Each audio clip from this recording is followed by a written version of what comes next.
everyone, welcome back to my channel. If this is your first time here, my name is Anna, and on this channel I talk about all things having to do with love, relationships, and narcissistic abuse. On today's video, I'm going to talk about four signs that you're dealing with a toxic individual. Sometimes when we're in these relationships, we don't see it, we are blinded, either because we grew up in this and this has become the norm, or we care about this person so much we don't want to see their toxic behaviors.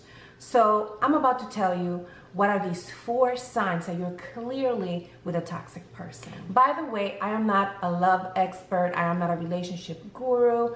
I'm just an average woman who's been through hell and back in her life, and I'm sharing all that I've learned. Okay, so here we go.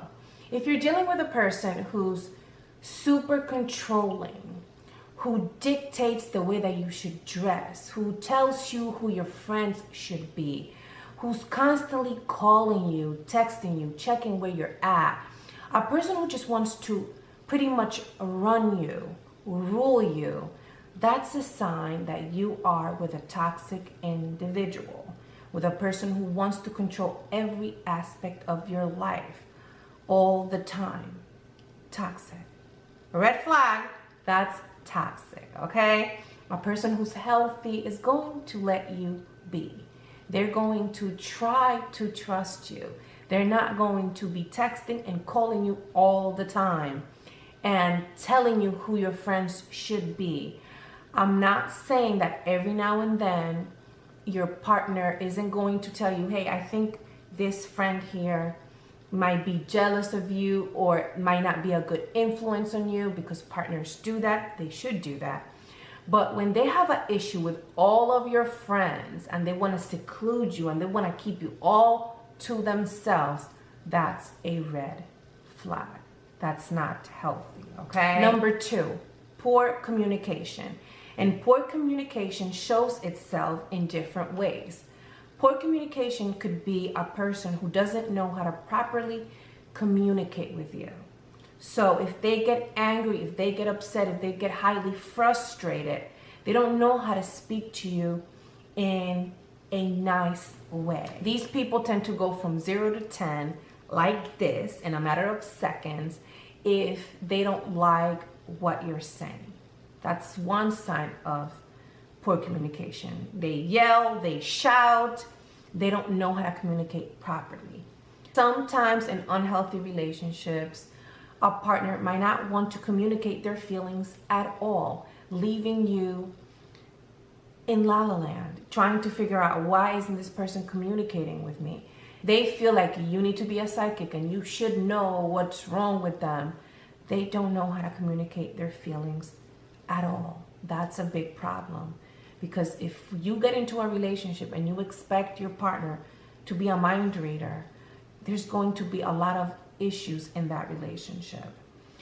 Another sign of poor communication is a person who doesn't allow you to properly express yourself, to fully express yourself, to talk about your feelings, to let them know that you're not okay with certain behaviors. Anytime that you don't feel like you are allowed to express your feelings fully because that person either shuts you down or you're met with aggression, that's not a healthy relationship. That's a sign of poor communication and a sign that you're in a toxic relationship. Number three, when you're in a toxic relationship, you often feel alone. You often feel like you're carrying the relationship on your shoulders by yourself. You don't feel heard. You don't feel understood. You feel as though there's no partnership in that relationship. Feeling alone in a relationship is a clear sign that things are not equally balanced in that relationship. And that's why you feel alone. That's why you feel unheard. That's why you feel unappreciated. So that's a clear sign that you're in a toxic relationship. Number four, and this is the most obvious sign of all. When you're in a toxic and unhealthy relationship, physical abuse often takes place. There's absolutely no reason why your partner should get to the point where they feel they gotta put hands on you. And if you feel like your partner gets you so angry, so mad, so frustrated to where you have to hit them, that's a clear sign that you shouldn't be with that person.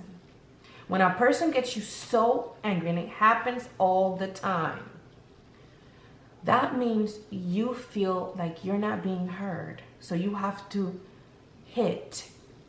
That means this person is so careless in a lot of times, not all the time. Sometimes abusers hit because it gives them power.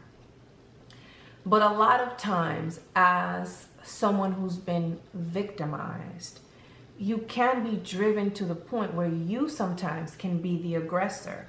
And you have been driven to that point because you have taken so much abuse to the point where one day you will explode. And that's a clear sign that that's not the person that you should be with. If it's the other way around and your partner just hits you because they don't know how to properly communicate, or they have issues with self-control or anger management, that's a clear sign that you should not be in that relationship until that person gets help. Constant arguing, constant physical fighting, it's not normal. I know for a lot of people who have been raised in these environments, we tend to normalize these fights, these arguments in which you're shouting at each other, and you're throwing things across the rooms. That's not normal.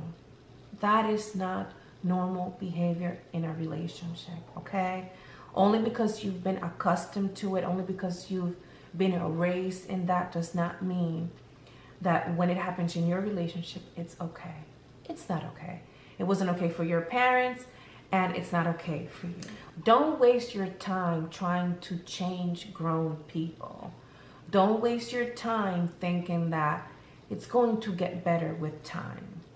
If your partner is not getting help, if you're not getting help, if you guys are not seeking therapy, if you guys are not looking at your negative and toxic behaviors and changing them, and you're just hoping that things are just gonna get better with time and no one is making changes, guess what?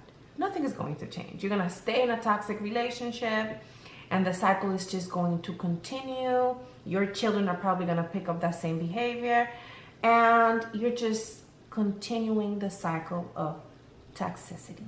There is a person out there who you can be happy with.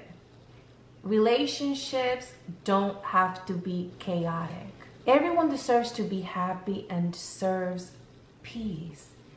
You can have peace in your relationships. As a matter of fact, that's what you need, okay? You need love and peace in your life, okay? So once again, if you see that you are dealing with a person with these toxic behaviors, run, okay? Look for your happiness, look for your peace. And that was my video for today. I love you guys. I will see you next time. Take care. Bye-bye.